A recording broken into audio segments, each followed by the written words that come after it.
été choisi par Dieu, parce que je vous ai toujours dit que Dieu ne fait pas ce qu'on appelle une création massive. Quand Dieu crée et Dieu fait toujours des prototypes. Tout le monde dit avec moi prototype. Et il est dupliqué. C'est ce qu'on appelle la loi de la création et de la reproduction. C'est une loi importante que tout leader doit savoir. Dieu travaille par la loi de la création et de la reproduction. Est-ce qu'on peut me dire ça? Dieu travaille par la loi de la création et de la reproduction. Je n'ai pas beaucoup de temps, donc il faut que tu répètes. Vous savez, chacun a son style. Dieu travaille par la loi de la création et de la reproduction. Il crée les choses et il les reproduit. C'est pourquoi quand il doit créer l'homme, il fait un seul. Et puis à partir du un seul, il sort nous tous là. Les milliards d'hommes sur la terre. Alléluia. C'est comme ça que Dieu travaille. Et si tu ne sais pas ce principe-là, tu vas te tromper dans le ministère. Parce que tu ne peux pas refaire le monde. Il y a des choses que Dieu a déjà faites qu'il ne va plus faire deux fois. Et ça, c'est important pour tout leader de comprendre. C'est pourquoi quand je vois des gens qui disent, oui, Dieu m'a donné une vision. Je regarde, je dis, quelle est la vision là? Qu'est-ce que tu vas faire? Et puis il n'y a pas quelqu'un qui a fait ça dans la vie. Alléluia. Il faut juste regarder quelqu'un qui est dans le couloir de ton appel et puis copie. Tu gagnes du temps. Et avec ta spécificité, à un moment donné, quand tu as bien copié, tu ajoutes ta spécificité et puis voilà, tu as accompli le plan de Dieu pour ta vie. Mais tu ne vas rien créer de nouveau. Dis à ton voisin, tu ne vas rien créer de nouveau. Voilà, il n'y a rien à créer. Jésus a fini de faire le boulot, tout est accompli. Le mot tout est accompli, les gens pensent au salut. Mais le salut est un grand package qui rend. Dans ce salut-là, il y a tout ce qu'un homme peut devenir faire. Tout est fait. Tout est fait. Donc, le mot tout est accompli, ce n'est pas juste un petit mot, hein, c'est un gros mot. Alléluia. Et donc, l'impact générationnel n'est pas dans un sens. Parce que vous, en tant que leader, vous êtes sur des églises, vous êtes sur des sociétés, vous êtes sur des ministères. Mais regardez par exemple, qu'importe la qualité d'homme que vous devenez, hein, et Dieu fait de vous un prototype, si vos enfants, vos suiveurs ou les personnes vers qui Dieu vous appelle pour qu'il y ait un transfert générationnel, si ces personnes-là n'ont pas les qualifications qu'il faut, vous allez mourir avec ce que Dieu vous a appelé à avoir. Et donc, il est essentiel pour nous qui ne sommes pas forcément de la première génération et en fonction des générations dans cette salle, il est essentiel également de comprendre quelles sont les qualifications du suiveur. Alléluia. Et ce matin, je vais partager avec vous les qualifications du leader qui est censé hériter le flambeau. Parce que dans cette affaire-là, c'est une affaire de flambeau. Une génération course à course et passe le bâton. Et une autre génération course à course et passe le bâton. Alléluia. Le problème avec le bâton, il peut tomber. Et si la génération qui a couru la première course ne court pas bien, la génération qui suit est obligée de revenir en arrière pour faire la course ou la moitié de la course. Par exemple, si moi, je veux 3 personnes par exemple, venez rapidement, 3 personnes. Il faut bien m'écouter ce matin parce que si tu as saisi ce que je vais te dire, tu as compris vraiment la pensée. C'est comme une course de relais. Toi, tu es là, lui, il est là et toi, tu es au fond. OK. Regardez, ça, c'est 3 grandes générations. Et lui, il a le bâton. Il doit faire sa course, arriver là et tendre le bâton à cet homme. Maintenant, pour que cette course-là, elle est chronométrée. Si on a dit 10 minutes, ils ne doivent pas faire ça en 20 minutes ou en 50 minutes, ils vont se tromper. Donc, chacun doit aller à la vitesse qu'on lui a indiquée pour qu'il puisse atteindre ou au final, on puisse atteindre les 50 minutes là pour gagner.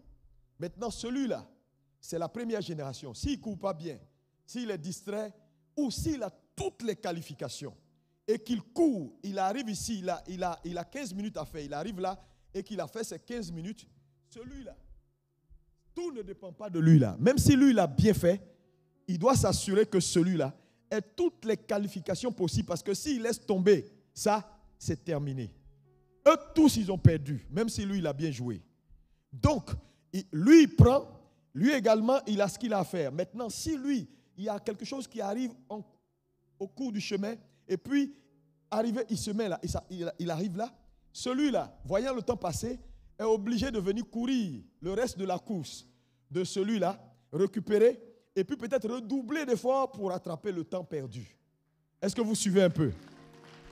Donc, vous voyez qu'à chaque étape où on doit donner le bâton, la personne qui doit recevoir le bâton a une obligation de qualification. Et le leader qui est censé, parce que le vrai problème, c'est que dans le transfert de l'héritage ou de la foi, il y a une chose importante que le leader doit comprendre, c'est que un héritage qui n'est pas, ou une foi qui n'est pas transmise, elle devient illégale. Ouais. Et une foi qui n'est pas transmise, elle finit par se perdre. Et donc, parce que ce que Dieu veut, c'est que ce qu'il a fait de toi, parce que quand Dieu prend des années pour préparer, par exemple, Pasteur Fulgence, et depuis tout ce chemin, Dieu est en train de le faire, et un jour en faire un prototype, Dieu ne fait pas du gaspillage.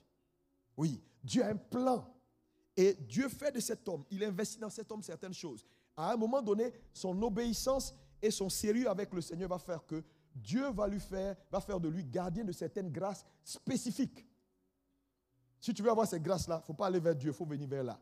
Parce qu'il a payé le prix pour les avoir, pour devenir gardien de ces grâces-là. Et donc, il devient un prototype.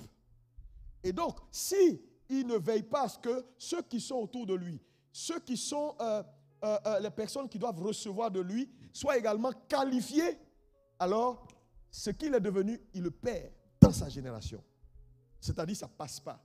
Donc, la suivi d'une foi, c'est lorsque le suiveur et ceux qui doivent recevoir se sont accordés pour que le passage du flambeau se fasse dans les normes. Est-ce que vous suivez un peu? Merci, vous pouvez aller vous asseoir. Est-ce que tout le monde suit? Et dont l'importance de travailler sur nous-mêmes pour avoir les qualifications requises, mais de travailler aussi autour de nous et de s'assurer que nos collaborateurs, parce que tu n'as pas le droit de ne pas passer ta foi. Tu n'as pas le droit. Tu n'as pas le droit de ne pas passer le flambeau. La Bible est un livre extraordinaire. Quand vous regardez Isaac qui est vieux, il sait qu'il porte quelque chose pour les générations futures. Au soir de sa vie, il fait un choix en fonction de son regard humain, Ésaü. Et ce choix-là est aidé par la coutume juive qui dit que le premier-né est celui qui porte le droit d'aînesse. Donc il porte son choix naturellement sur son premier fils. Mais malgré cela, il dit, il faut que je place un test. Parce qu'il n'y a aucun flambeau, il n'y a aucun impact qui se libère gratuitement.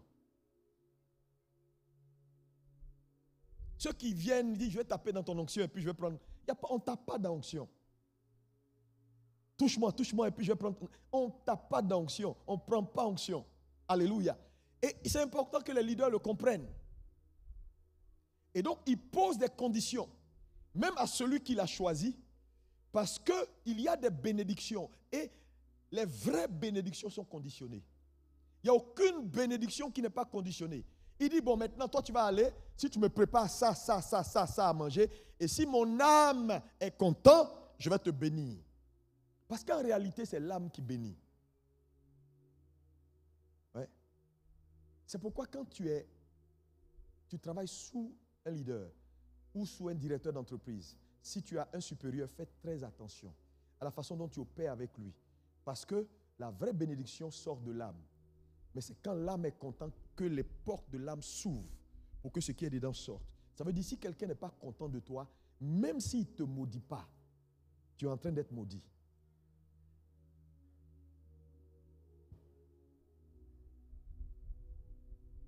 Parce que les gens pensent que la malédiction, c'est dit, je t'ai maudit. Non, ce n'est pas ça. Il dit mon âme. Et quand, ce n'est pas mon point, et quand Jacob, avec l'aide de sa mère, arrive à prendre la bénédiction, quand il mange, il est content, il bénit Jacob. Et plus tard, quand Ésaü arrive, il dit, ah, je suis vraiment désolé. Le truc est sorti. Je ne peux plus rien faire. Alléluia. C'est pourquoi ce matin, les points que je vais te donner et je vais étudier, prendre un cas biblique que nous allons utiliser pour sortir quelques qualifications. Je ne pourrais pas tout voir, mais nous allons voir quelques-uns. Lisons 1 Roi 19, versets 15 à 21, qui est un peu le texte de base. Rapidement, 1 Roi 19, versets 15 à 21. Alléluia. C'est l'histoire d'Élie et d'Élisée. Vous voyez, la fin d'une génération et le commencement d'une autre génération. Comment Élisée reçoit l'impact. Je vais vous montrer, mais qu'a Élisée? Comment Élisée s'est qualifié à recevoir? Parce qu'en réalité, pour recevoir un impact, on se qualifie pour. Lis-moi cela, oui. L'Éternel lui dit, va, reprends ton chemin, oui, pars le désert jusqu'à Damas, et quand tu seras arrivé, tu oindras Aziel pour roi de Syrie.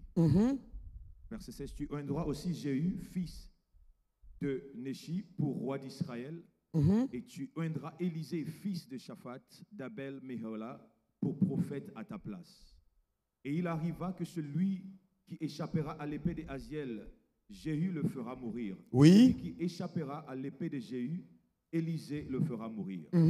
Mais je laisserai en Israël 7000 hommes, tous ceux qui n'ont point fléchi le genou devant Baal, oui, dont la bouche ne l'a point baisé. Élie partit de là et il trouva Élisée, fils de Shaphat, qui labourait. Il avait devant lui 12 paires de bœufs. Ils étaient avec la 12e.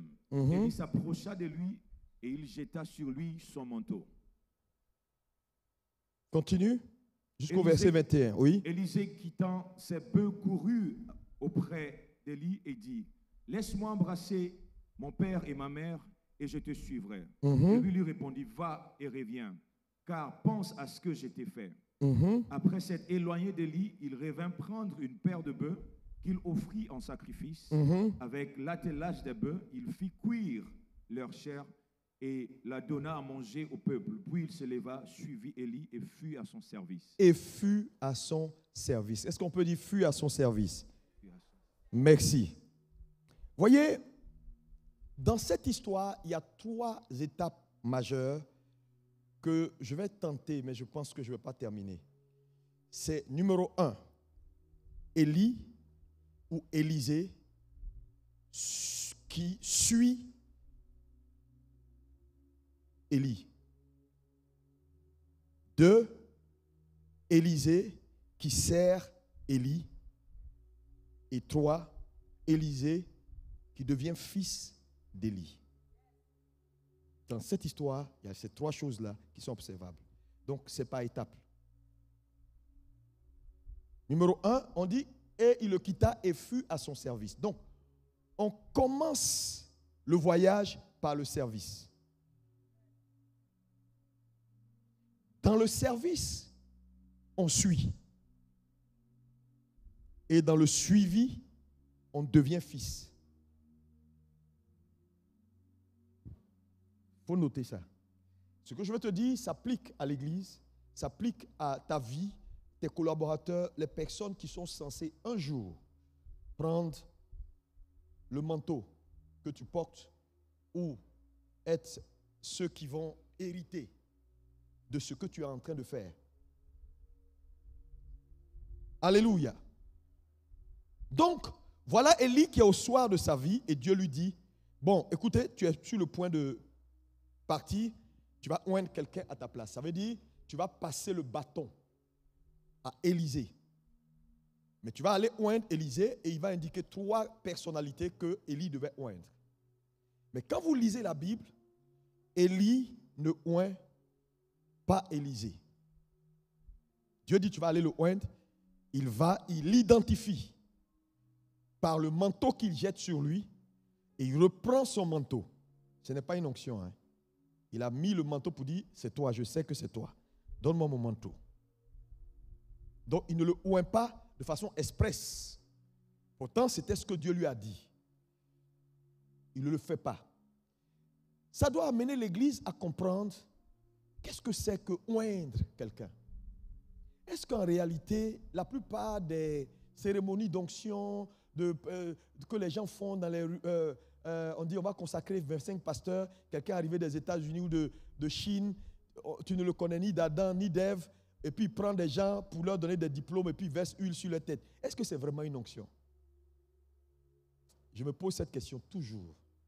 Mais quand j'ai commencé à comprendre ce texte, je me suis rendu compte que, en réalité, une onction ne se donne pas.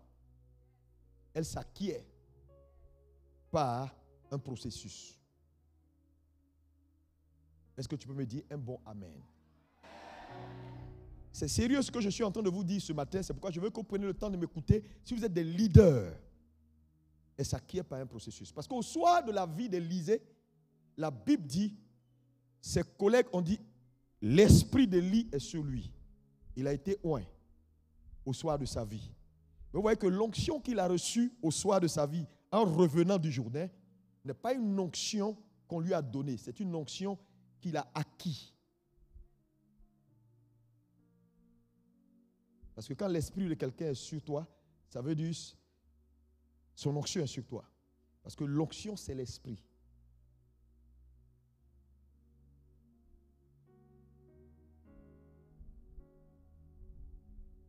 Ça va? Je suis en train d'aller étape par étape. Alléluia. Et donc, il n'est pas suffisant d'admirer un leader ou quelqu'un pour dire, ah, mais ce pasteur-là, je l'admire, vraiment, je veux être comme lui, je veux que son onction descende sur moi. Non.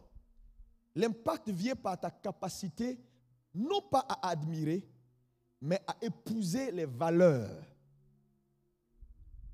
et à faire ce que ce leader-là fait.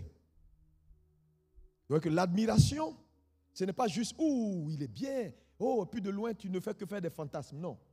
Mais la véritable admiration qui impacte, c'est lorsque tu aimes quelqu'un, mais cet amour-là ne s'arrête pas à l'admirer, à le contempler, mais à faire ce qu'il fait, qui fait qu'il est ce qu'il est. Ça, c'est un point important. Alléluia.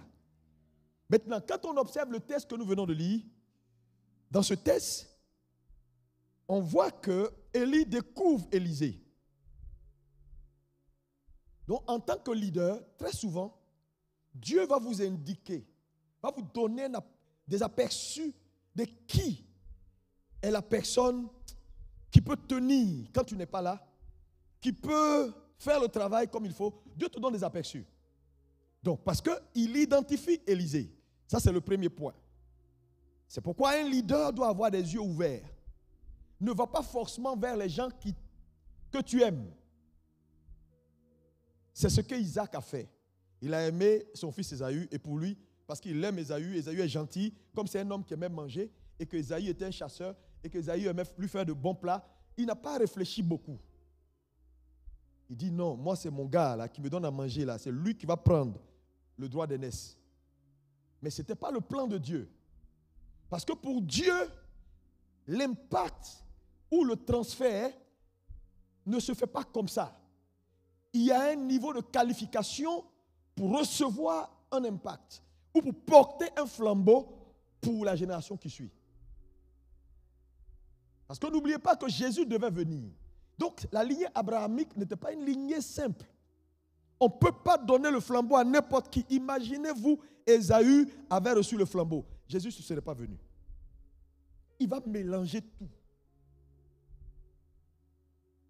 Un homme, c'est manger qui est dans son affaire, qui dit, lui, il va faire quoi? Droit d'aînesse. Il s'en fout de tout ça là. Donnez-lui, il a faim, c'est le plus important. Allez, donnez-moi à manger.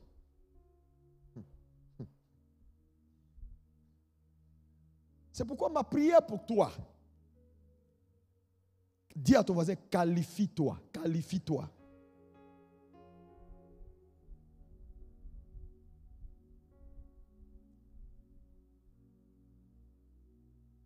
Quand il découvre Élisée, il laisse Élisée faire un choix. Élisée fait le choix de quitter parce qu'il trouve Élisée labourant. Et vous allez voir que Jésus il a fait la même chose. La plupart des disciples que Jésus a choisis étaient à la tâche. Jésus n'est jamais allé choisir quelqu'un qui dormait. Faites attention aux gens qui ne font rien. Il ne fait rien et puis il dit un coup, il veut aller dans le ministère. Quand quelqu'un pense qu'il peut faire, ça doit t'effrayer même. C'est là même, il ne faut rien lui donner. Très souvent, c'est des gens qui pensent, qui se cachent, qui pensent qu'ils ne sont pas qualifiés, c'est eux.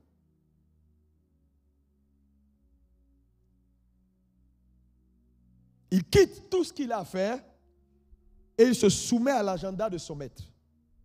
Ici, ce point important pour identifier les personnes qui vont être les porte-flambeaux de ce que Dieu est en train de faire de vous.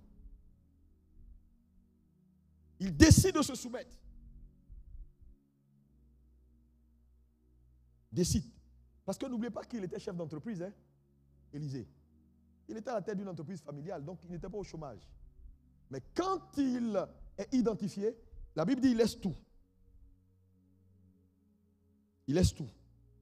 Mais une chose qui me frappe également, c'est le fait que la Bible dit qu'il demande la permission à Élie d'aller dire, saluer son père et sa mère. Ça veut dire quoi? Quand Dieu te prend d'une étape A à une étape B, quand tu sors d'une maison A pour entrer dans une maison B, fais attention à la façon dont tu fermes la porte. Si tu fais mal, ce n'est pas bon. Donc, il savait que, bien que le temps soit arrivé maintenant de suivre Élie, mais j'ai quand même été avec des gens qui m'ont mis à la tête d'une entreprise. Il faut au moins que je sorte bien et avec leur bénédiction. Je veux dire à quelqu'un, si tu es en palabre avec un ancien gars qui t'a fait du bien, ou tu es sorti dans une rébellion et tu as attrapé 1, 2, 3 gars ici, tu as fait un truc, va refaire la paix. Va faire la paix. Va faire la paix. Parce que s'il y a une seule chose que Dieu n'aime pas, c'est la rébellion. Montrez-moi un rebelle qui a réussi. Tu ne vas pas trouver dans le ministère. Ashimolo a dit quelque chose l'année dernière. Il a dit, et là j'étais à l'hôtel avec lui quand il me disait cela, il dit, quand quelqu'un fait de la rébellion, dans les normes bibliques, il a 10 ans pour s'éteindre. Et qu'il peut faire du bruit, on peut le voir monter, faire des choses et tout. Il dit non, ne t'inquiète pas. Après 10 années, s'il ne se répand pas, il s'éteint complètement. Dieu l'exécute. Parce que Dieu hait la rébellion. Sous toutes ses formes.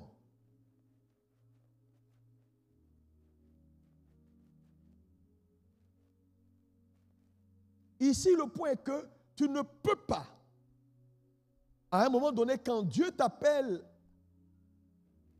à suivre un homme, tu ne peux pas avoir un agenda parallèle. C'est pourquoi il laisse tout pour suivre Élie. Parce qu'à un moment donné, tes ambitions personnelles vont combattre même l'appel de Dieu dans ta vie.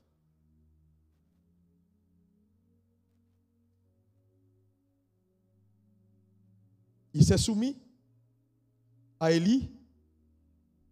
Et cette soumission également veut dire qu'il était prêt pour Élie.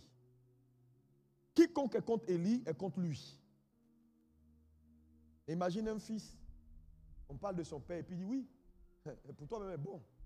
Nous autres là même on nous frappe tout le temps. Ça veut dire tu participes. Ça veut dire parler contre un père, c'est couper le pan de sa robe. C'est très dangereux. Tu ne l'as pas tué, mais tu as coupé le pan de sa robe. C'est pourquoi ici, je veux que tu notes ce premier point de conclusion. La véritable promotion est le fruit de la fidélité d'un homme. Fais une promotion à quelqu'un que tu ne connais pas, ce n'est pas une promotion, c'est de la complaisance. C'est pourquoi testez vos gens. Et dis à quelqu'un, teste tes gens. Parce que tu ne connais pas un homme jusqu'à ce que tu l'aies testé. Tu seras surpris, le gars que tu penses que c'est ton gars. Le jour où tu vas lui dire non. Tu veux dire oui, mais il faut être tenté souvent de dire non pour voir. On dit ouais. C'est comme ça ils sont. Il dit, hein? Un jour, il n'y a pas longtemps, un pasteur, il est venu même ici 1 ou 2 fois. Il m'appelle, il me dit qu'il a trouvé une salle quelque part. Est-ce que je peux l'aider à payer la caution? Il veut démarrer une église. J'ai dit, OK, il n'y a pas de souci, je suis en voyage, mais quand je rentre, je vais voir ce que je fais. Et j'envoie de l'argent à ce pasteur. Mais il n'a pas fait attention. Un autre ami à qui il a demandé de l'argent lui a envoyé une petite somme. Et il croyait que c'est moi. Donc il m'écrit tout de suite. Ouais, c'est vrai, tu es devenu grand. C'est pas pour ça que tu vas nous mépriser. Et que voilà, moi je te demande l'argent. Et puis c'est cette petite somme-là que tu m'envoies. Vraiment, moi je suis déçu. Et puis je lui ai posé la question, combien?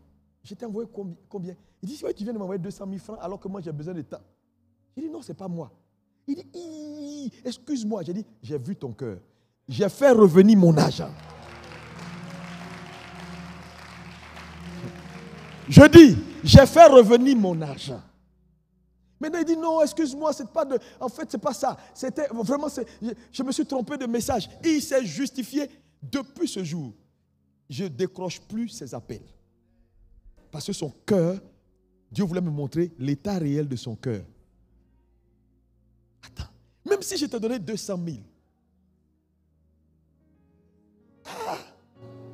tu ne peux pas m'insulter. Ce n'est pas ton argent. Tu m'as demandé de l'aide, je t'ai envoyé. Mais heureusement, ce n'est pas moi. J'ai envoyé même plus que ça. Mais il me dit, non, pardon, envoie l'argent là. Envoie l'argent. J'ai dit, non. Je délecte le transfert. J'ai dit, ramène. J'ai récupéré mon argent. Et puis, je ne décroche plus ces appels.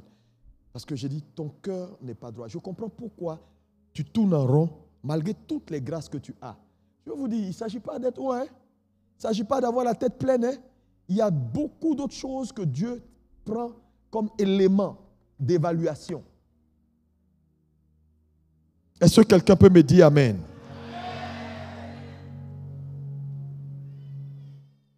C'est pourquoi la première chose, Élisée décide de suivre Élie. Il décide de suivre. Donc, on suit. Ou de servir. La Bible dit il est au service. C'est ce que je voulais dire d'abord. Il est d'abord au service. Et quand on décrit le service d'Élie, ou d'Élisée vers Élie, on dit par exemple dans 2 Rois 3, verset 11, on ne décrit pas Élisée en disant Élisée est un grand prophète qui prophétise des mystères. On dit non, celui qui verse de l'eau sur les mains d'Élie. Attends, si on veut décrire un prophète, c'est par son prophétique. Pourquoi on ne le décrit pas à son service? Parce que le service est essentiel pour ce qu'un homme devient. C'est pourquoi si la génération qui nous suit, ou les personnes qui sont censées recevoir le flambeau, ne savent pas servir et servir bien en suivant, malheureusement, ils ne pourront pas faire mieux que la génération passée. Alors que le suiveur a pour destination d'être plus grand que celui qui suit. Mais pourquoi aujourd'hui les suiveurs sont moins que ceux qui suivent?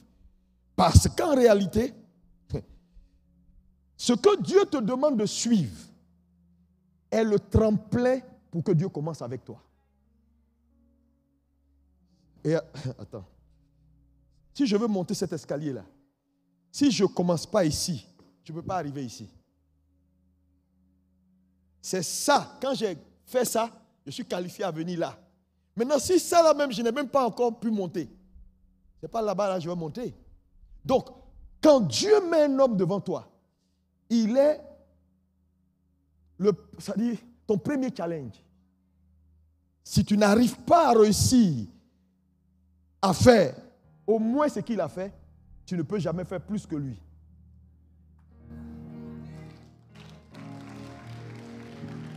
Alléluia. Est-ce que ça va? C'est pourquoi la Bible dit, et il fut à son service, automatiquement. Et Élie savait que pour que Élisée soit le porteur de flambeau, parce que Élie n'avait pas qu'Élisée pour fils, il y avait beaucoup de fils. Il avait une école de prophètes. Donc il y avait beaucoup de gens qui étaient qualifiés et qui pouvaient prendre le flambeau. Mais en fait, quand un homme est un leader en qui Dieu a investi, à un moment donné, il a ce souci-là de ne pas faire du gaspillage de ce qu'il a appris toutes ces années par sacrifice. Non, non, non. Il a le souci. Tu vas voir que toujours, il cherche. Il va regarder. Il est tout le temps en train de... Parce que je veux dire, tu ne vas pas passer toute ta vie à bâtir, à établir, à jeûner, à prier. Et puis, c'est un voyou qui va venir gaspiller ça en 5 minutes. Dieu n'a jamais voulu ça. Jamais. Jamais voulu ça. C'est pourquoi il dit ce que tu as appris, transmets-le à des hommes fidèles. Fidèles. Des hommes fidèles. Quelqu'un me dit Amen. Alléluia. Donc la première étape, quand Dieu t'appelle auprès d'un homme, serre-le. Est-ce qu'on peut dire serre-le? Plus fort. Encore plus fort. Le service est essentiel. Celui que tu ne peux pas servir, tu ne peux pas recevoir de lui. Attends. Si tu ne peux pas servir quelqu'un, tu attends quoi de lui? Rien. Rien du tout. C'est parce qu'on sert Dieu qu'on a des attentes.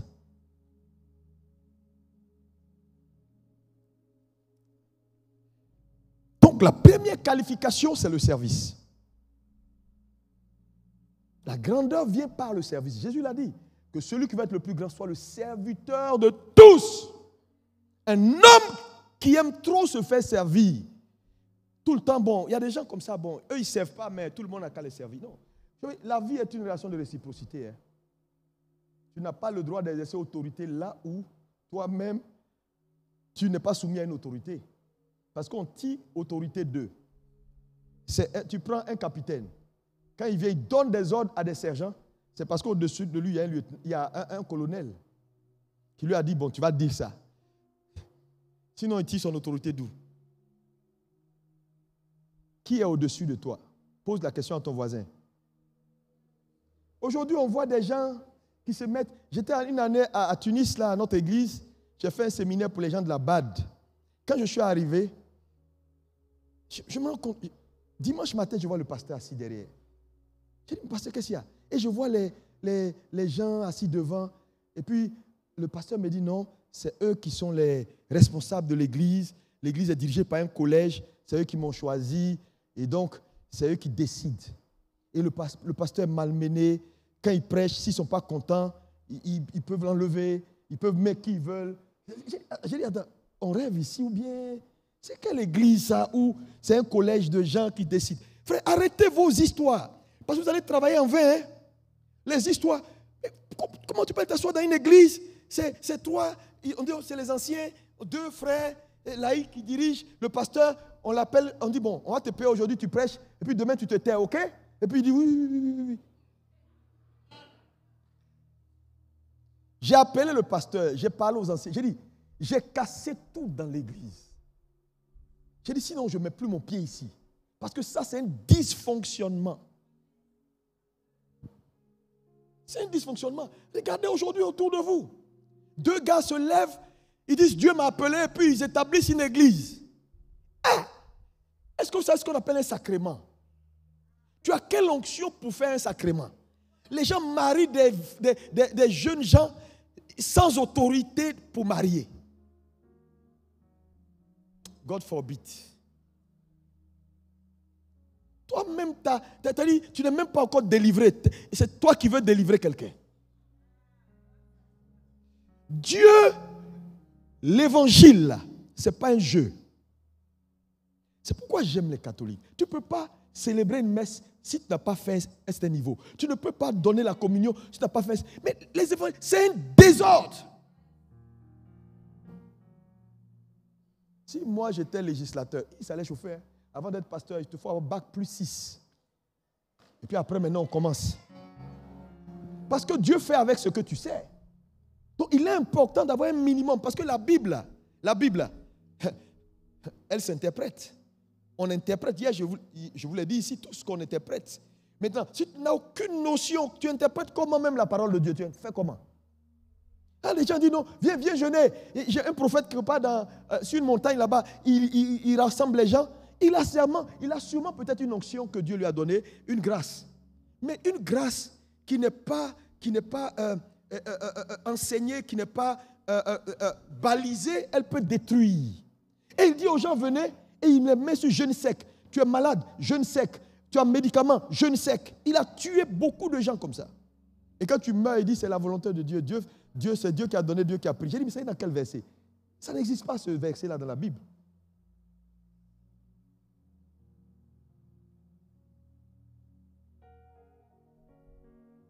Est-ce que quelqu'un peut dire Amen?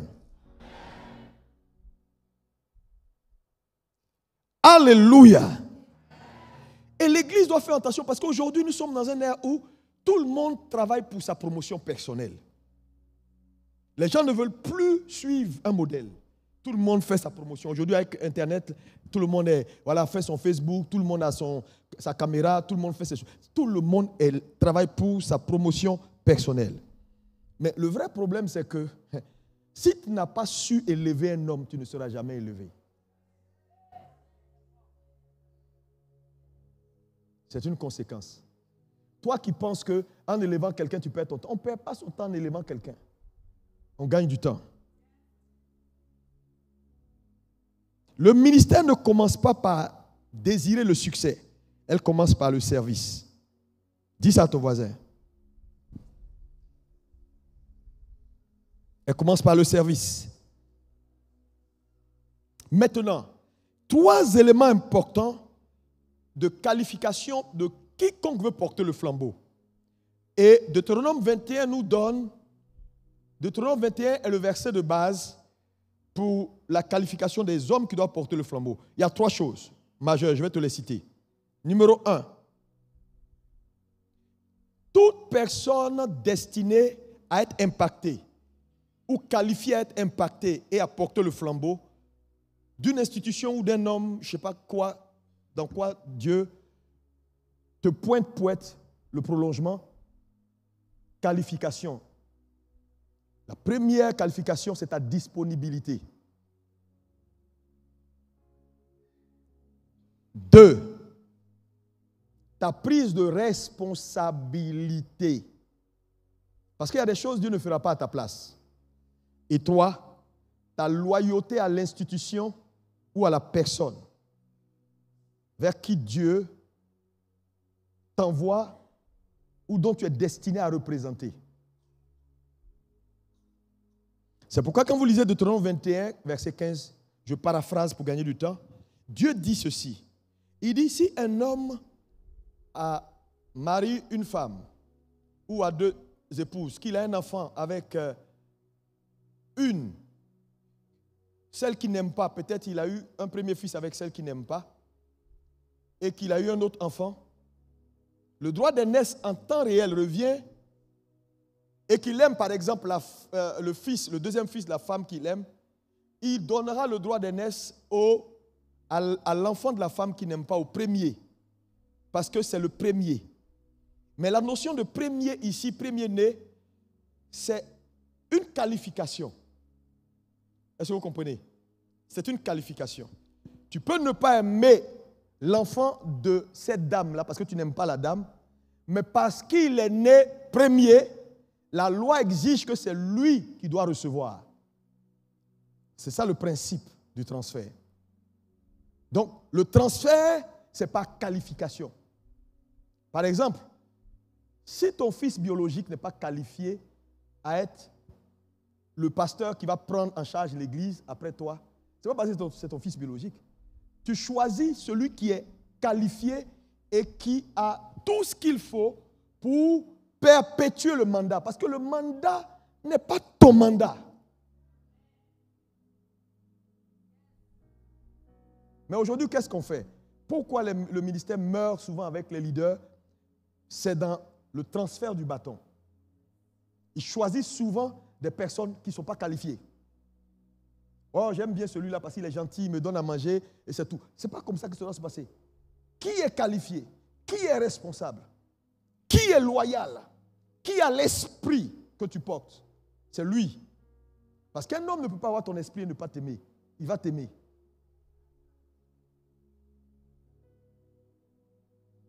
Est-ce que quelqu'un me suit?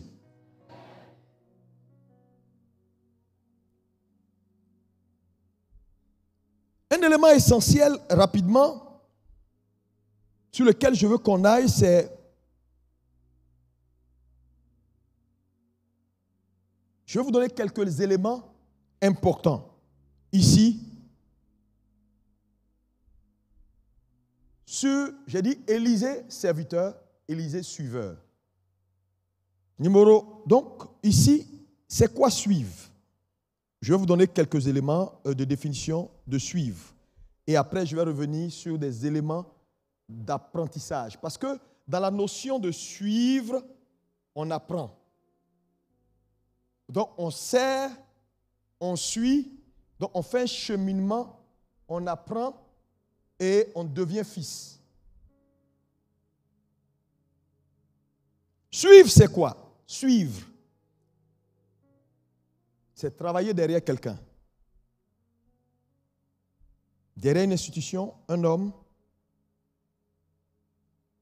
c'est avoir quelqu'un devant toi. Jean 12, verset 26. Si quelqu'un me sert, qu'il me suive. C'est une conséquence. C'est Jésus qui parle. Jean 12, verset 26. Si quelqu'un me sert, qu'il me suive. Parce que servir est la première étape. Qui te met dans un processus de suivi où tu apprends maintenant, où tu deviens. Est-ce qu'on peut voir le texte? Mettez-moi Jean 12, rapidement, verset 26. C'est Jésus qui parle. Il dit, si quelqu'un me sert, qu'il me suive, et là où je suis, là aussi sera mon serviteur. Si quelqu'un me sert, le Père l'honorera. Donc, vous voyez que le service enclenche le suivi. Donc, servir, c'est être derrière quelqu'un. 2. Ou suivre, c'est être derrière quelqu'un. 2. Suivre, c'est quoi? Suivre, c'est imiter quelqu'un. Imiter. C'est faire ce qu'il fait. 1 Corinthiens 11, verset 1, Paul dit, soyez mes imitateurs. Un homme accompli ne l'est pas de lui-même. Parce qu'il a appris à suivre. Donc, on commence par imiter. Suivre, c'est imiter. Est-ce qu'on peut dire comment imiter? Vous savez que les enfants aiment imiter parce que c'est comme ça qu'on apprend à avoir de l'originalité. On ne commence pas le ministère par l'originalité. On commence par l'imitation. C'est quand tu as su imiter que Dieu te donne de l'originalité. Un enfant commence, tu dis A, il dit A. Tu dis B, il dit B. Et puis après, quand il a su bien t'imiter, il va ajouter ses propres mots. Mais aujourd'hui, les fils ou dans le ministère en général, les gens veulent de l'originalité. On ne commence pas par l'originalité. Parce que tu vas te planquer. Il n'y a personne, même Jésus a dit, je ne fais rien sans voir ce que le Père fait et m'indique. Donc, il est essentiel de savoir imiter. C'est ça, suivre. Suivre, en troisième élément, c'est aller là où on t'envoie. On ne suit pas quelqu'un dans là où on veut. C'est celui que tu suis qui te conduit. C'est pourquoi quand Dieu te fait la grâce d'avoir un leader éclairé, il faut bénir le Seigneur. Quelqu'un me dit amen, amen, amen. Oh, il y a beaucoup de gens qui souffrent. Il y a beaucoup de gens qui souffrent. Un leader éclairé, ça ne se ramasse pas au marché. Hein? Tcha. Un leader équilibré, ça ne se ramasse pas au marché. Hein? Aujourd'hui, tout le monde s'improvise, tout le monde. Vous savez, l'ignorance, c'est quelque chose de terrible. Va dans la ville, tu vas voir, tout le monde a un papa quelque part. Mais un papa lui-même qui fait des songes, on sait son coup la nuit, c'est réveillé.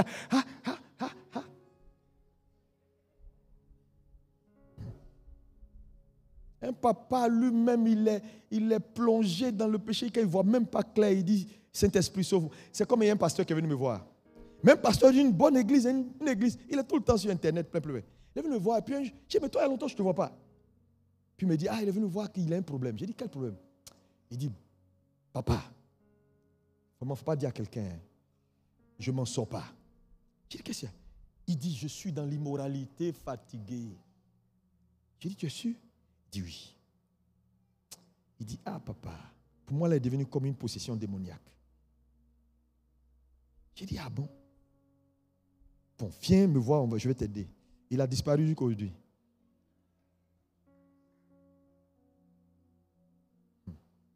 Il a des enfants, il leur impose des mains. Je vois tous les dimanches, il est en train de prier pour les gens. J'ai dit, frère, il faut qu'on fasse attention. Il y a beaucoup de choses qui se passent. J'étais au Canada, une année, si Emma est là, elle sait, la première année où je suis arrivé à Omni, il y a un pasteur qui est venu me voir à mon hôtel. Il a une église avec des gens, il a même envoyé sa chorale, elle fait les trucs. Et puis après, il me prend à côté, il me dit, pasteur, je veux te voir. J'ai dit, mais qu'est-ce qu'il y a? Il dit, non, vraiment, il faut que tu pries pour moi parce que je fais ce qu'on appelle escorte, comme les hommes quand on prend dans les rues pour aller sortir les femmes, quand les femmes qui ont l'argent ont besoin d'un homme, un gigolo, escort boy. Il dit, pasteur, toi? Il dit, oui. Donc, après le culte, le soir, tu fais quoi? Il sort, il se déguise, et puis il sort les femmes, il fait les trucs, et puis il rentre. Puis dans la chorale, l'enceinte dit, il y a au moins 3 qui sont enceintes. Il fait fiançailles ici, demain il cache, après il fait fiançailles ici, après il cache, il fait fiançailles ici. Mais il est papa de plusieurs gars.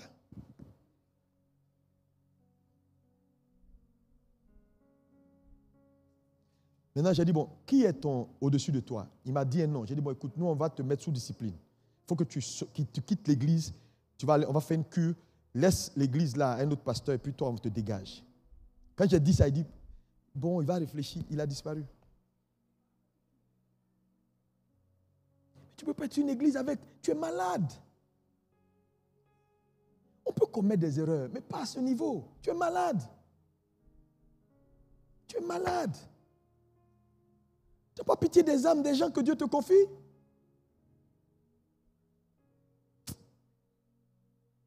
Et on dit, le papa là, il est quelque part au fond là-bas. On se voit même une fois chaque 6 mois. J'ai dit, non, tu as besoin d'un leader qui peut avoir un regard sur toi. Ce n'est pas bon d'être seul dans le ministère. Quelqu'un me dit Amen. Jésus a dit dans Matthieu 4, verset 19, il dit, suivez-moi et je ferai de vous. Suivre est important parce qu'on ne peut pas faire de toi si tu ne suis pas. Il dit, suivez et je ferai de vous.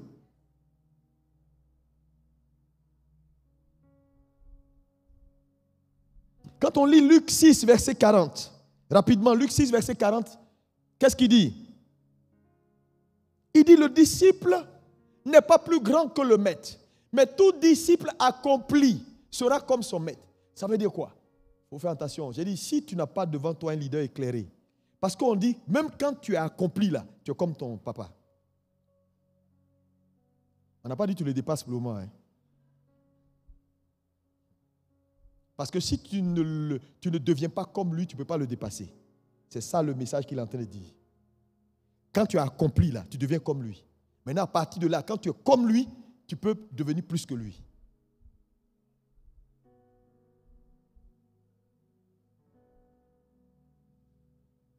Les gars, c'est pourquoi quand tu es un leader, tu dois être avant-gardiste. Tu dois pousser. Tu dois pousser pour donner de l'espoir à ceux qui sont autour de toi et qui te suivent. Tu dois ouvrir ton esprit pour innover tout le temps. Parce que si tu t'arrêtes, ils vont s'arrêter. C'est pourquoi j'ai horreur des gens qui ne réfléchissent pas beaucoup. Qui sont dans le statu quo. Et ça, c'est ta responsabilité en tant que leader qui veut impacter. Tu dois haïr le statu quo et tout ce qui ne bouge pas. Et laisser Dieu te façonner pour que les choses bougent. Créer de l'espace pour que ceux qui sont avec toi puissent courir. Et courir vite. Est-ce qu'on peut dire Amen fort? Alléluia. Maintenant, lorsque tu suis un homme et que Dieu te met à la suite d'un leader, c'est pour apprendre. C'est pour apprendre. Et vous allez voir que Élie va faire passer Élisée dans un texte incroyable. Parce qu'Élie sait ce qu'il porte. Élie, c'est son esprit qui doit revenir pour précéder l'avènement de Jésus. Donc ce n'est pas n'importe qui. Élie est une institution. Mais une telle institution, ce n'est pas n'importe qui doit prendre le flambeau. Vous allez voir dans la Bible, il y a des pères. Tu vas voir, on va dire Élie, Élisée, on parle de comment ça, Paul, Timothée, on te parle de... Il y a toujours un suiveur, quelqu'un qui suit Moïse, Josué, ainsi de suite. Mais on a le cas d'Élisée, la chaîne se casse avec Géasi. Ce Géasi a refusé d'apprendre auprès de son maître. Et vous savez, comme l'onction, le flambeau, quand tu ne l'as pas donné, c'est fini. C'est un voleur qui a profité de ça. Un jour, les gens allaient, d'où ils l'ont jeté dans le tombeau. Ah, l'onction d'Élisée l'a ressuscité. Parce que Géasi a refusé de prendre. Donc c'est resté là-bas dans ses eaux. Ça attendait. Et le voleur, je sais qu'il est très puissant, on n'a pas parlé de lui après, mais il fait des miracles, il ne comprend pas. Il dit, qu'est-ce qui m'arrive? Alléluia. Donc quand vous suivez un leader, numéro 1, il faut noter ceci. Sachez valoriser les opportunités que Dieu vous donne d'apprendre auprès de lui. Parce que votre incapacité à valoriser. Je vois des gens, ils viennent pas aux sessions du matin, tu es pasteur, ils viennent en retard, ils sont là. Tu n'es pas venu à la conférence d'Abidjan pour te promener. Hein. C'est maintenant, ils ont des courses. Non! C'est maintenant que tu dois t'asseoir. Valoriser ce temps-là, ou ce temps que Dieu nous donne.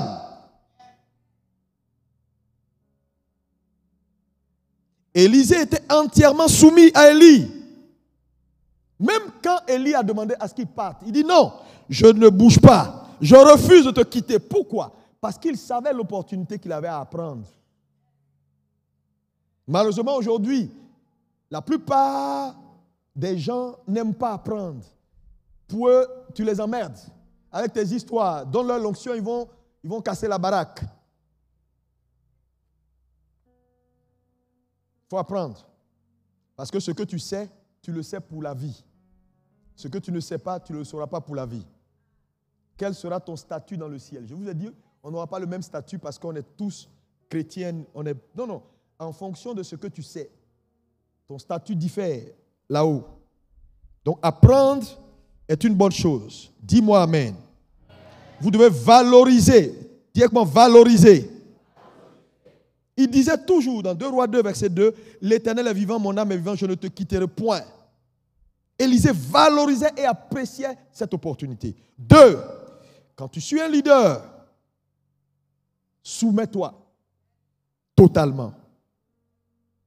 Tu ne peux pas être un bon apprenant sans soumission.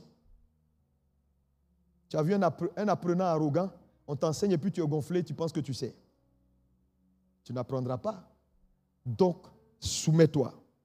À un moment donné, ce que tu sais. Moi, quand mon père spirituel parle, j'enlève tout ce que je sais, je mets à côté, puis je l'écoute. Non, je pense qu'il aurait pu dire, il aurait pu dire. C'est à un moment donné, quand tu arrives à un certain niveau, tu n'as rien à prouver à personne. Ah, vous êtes le fruit de mon apostolat. Qu'est-ce que j'ai à vous prouver? Rien. Même si j'ai mal fait, j'ai dit, dis-moi, pardon, j'ai oublié le verset. Tu me dis, ça ne change pas ma position. C'est toi qui es ici, là, tu vas faire le malin. Moi, je ne fais pas le malin. Je dis les choses telles qu'elles sont. Alléluia! Donc, la soumission est importante. Élisée était entièrement soumis. Tu ne peux pas apprendre en ayant tes propres idées. Malheureusement, l'une des plus grandes frustrations dans l'église, c'est ça. La plupart des gens ne veulent pas apprendre. Des jeunes leaders, ils ne veulent pas apprendre. C'est pourquoi il n'y a pas trop d'avenir. Moi, souvent, je suis inquiet pour l'évangile. Je suis vraiment inquiet. Parce que quand je regarde la génération qui suit, pour certains, ils font bien, ils font l'effort. Mais il y a beaucoup de gens qui s'amusent. Et je me demande comment Dieu, c'est pourquoi Dieu insiste pour qu'il y ait un ramassis de leaders qui croient, qui soient toujours en train de croire à la formation, croire à la capacité de réunir et d'impacter, croire en l'autorité finale de la parole. Je dis, la parole de Dieu, elle n'est pas négociable. La prophétie, c'est l'écho de la voix. La parole, c'est la voix. C'est pourquoi on dit juger les prophéties, mais on n'a jamais dit juger la parole.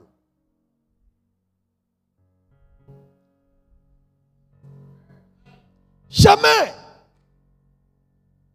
Ça ne veut pas dire que le prophétique n'est pas quelque chose d'important. Il est essentiel. Mais il faut former les prophètes. Parce que, tu sais, je te dis, quand Dieu te parle, l'inspiration prophétique, mais il n'y a pas que l'inspiration prophétique. Il y a l'interprétation prophétique. Mais tu interprètes par rapport à quoi? Si tu n'as pas de code, tu n'as pas de repère pour savoir que ça là, ce que j'ai reçu là. Parce que je vous dis, le monde spirituel est un monde dangereux. Il est très facile de tomber sur une fréquence qui n'est pas la bonne. Si tu n'es pas un expert. Ouais, je te dis. Ouais, si de suite là, je vais capter RFI. Si je m'amuse, je peux tomber sur BBC. Je crois que c'est RFI, parce que c'est un blanc qui parle. Donc, quand tu entres dans le prophétique, il est très facile de shifter dans une fréquence qui n'est pas la bonne. Si tu n'as pas les repères qu'il faut pour savoir. C'est pourquoi la Bible dit que même quand un ange t'apparaît là, il y a des techniques pour savoir si l'ange là il est l'ange de lumière ou pas. Parce qu'il ne peut pas confesser que Jésus est le Christ. C'est pourquoi les experts prennent du temps pour aller dans leurs recherches et dans leurs études. Parce que tu peux prendre 2 vins. Toi, on te montre, tu ne sauras pas qu'est-ce qui est Bordeaux, qu'est-ce qui est un vin falsifié. Mais tu prends un expert, il fait quoi? Parce quoi? Il a des repères, qui sont des repères secrets qui lui permettent de décoder le faux du vrai. Oui! Est-ce qu'on peut acclamer Jésus pour Papa Bismarck?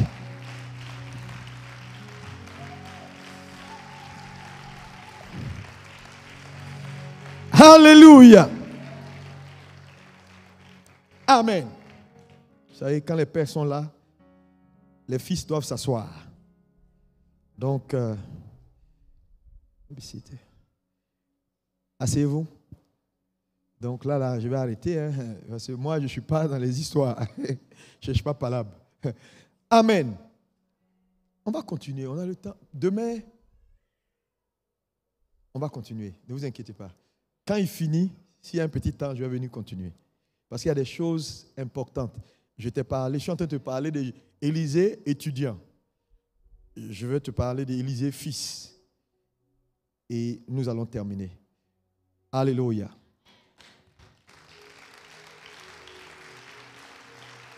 Qu'est-ce qu'il a qualifié à être le Élisée qui a eu la double portion? 2 fois ce que son père a eu. Il y a eu des choses. Amen. À un moment donné, son père lui a dit, quand il a demandé, qu'est-ce que je peux faire pour toi? Tu sais, aucun père ne peut demander ça à son fils s'il n'est pas sûr. C'est-à-dire que c'est après le Jourdain qu'il a posé cette question. Pourquoi il n'a pas posé avant? Je vais t'expliquer ça. Il aurait pu poser la question avant, mais il n'a pas posé. C'est après. Et quand il pose la question, c'est Dieu seul qui peut te poser la question. Qu'est-ce qu'il peut faire pour toi? Et si tu lui demandes la lune, il fait quoi? Il dit, je veux 12 portions. Il dit, c'est difficile, mais un autre test. Si tu peux me voir partir. Ici, là, il y a beaucoup d'enseignements dedans que je vais te donner tout à l'heure si Dieu nous donne le temps. There are so many teachings that I will share with you later on. Alléluia. Today, but we're gonna On va se lever let us rise, church, pour recevoir and receive